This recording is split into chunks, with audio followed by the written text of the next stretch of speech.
allocate. But I'm asking this question. Out of that 470 houses, I know that one lot of 52 houses, not even one Tamil family has benefited out of that. Now, why is this? Why do you treat the Tamil people like this? You do that, and then you bitterly complain that the United Nations is passing a resolution to promote reconciliation and accountability in Sri Lanka. The Honorable Minister asked a question. He said, he criticized the High Commissioner for Human Rights. This happened even in Geneva by his colleague who was rude to the High Commissioner. And at least one country protested in the council itself that the Honorable Minister for Plantation Industries was rude to the Minister for Plantation Industries goes to Geneva, while the External Affairs Minister sits here. The Minister for Plantation Industries was rude to the High Commissioner. The Minister for External Affairs also should be careful, constantly referred to the High Commissioner for Human Rights as Navanathan Pillai. She is not Navanathan Pillai. You must know. It is one of the basic tenets that you pronounce the name of the person. That's how you respect that person. She is Navanidham Pillai, not Navanathan Pillai.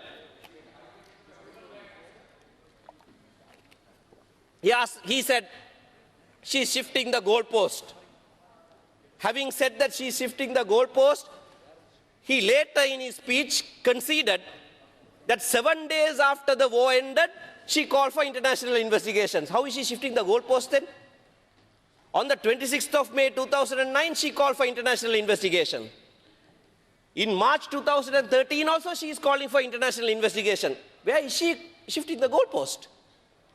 And if international investigations was called for in 2009, 26th of May, what is the complaint that the minister makes? Because His Excellency the President himself signed a joint communique with the Secretary General of the United Nations in Colombo, assuring that the allegations of violations of international law will be inquired into. So it was there.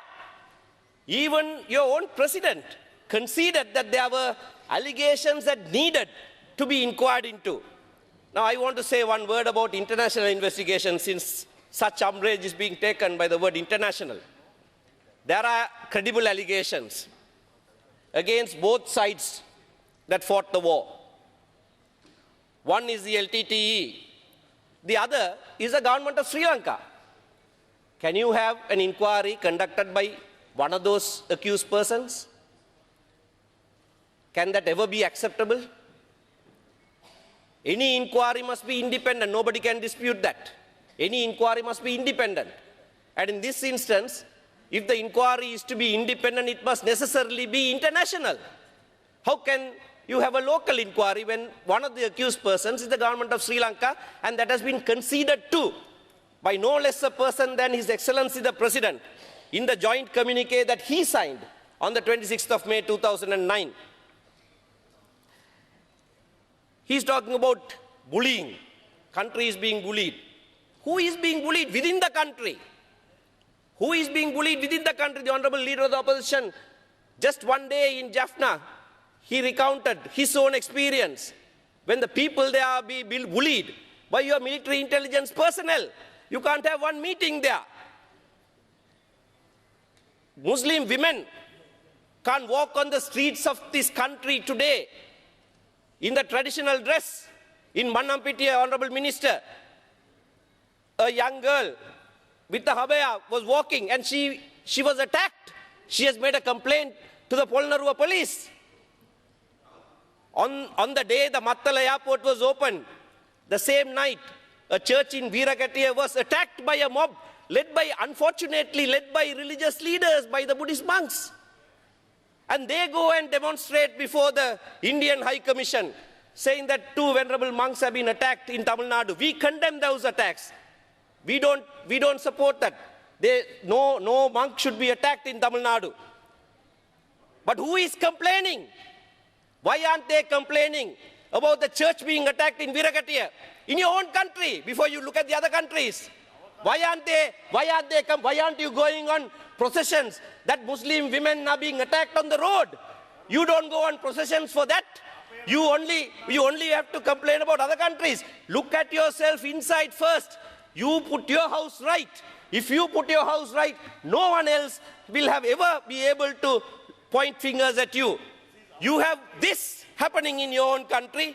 You treat people who are numerically in the minority like dirt, and then you have the brass to stand up and pontificate about international interference and call that bullying.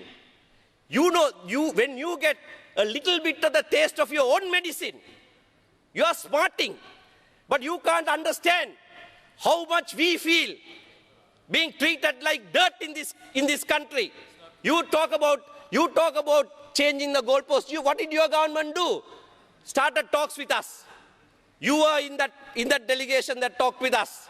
10th of January 2011, 3rd of February 2011, 18th of March 2011. All three times we gave proposals to you. You are the government. You had nothing to say. You had no proposals to give. You could not even respond to our own proposals. For 5 months and 7 meetings, you came and sat there.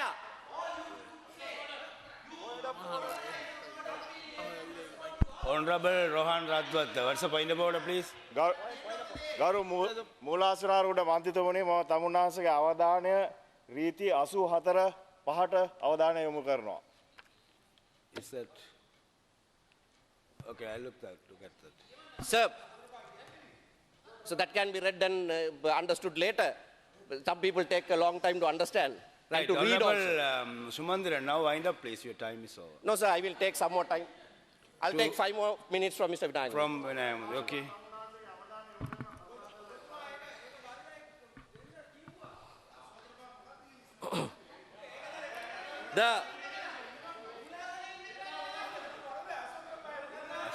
So my time can't be taken. My time can't be taken by persons who can't read. Subject. You or right to understand speak on the subject, the standing please. orders.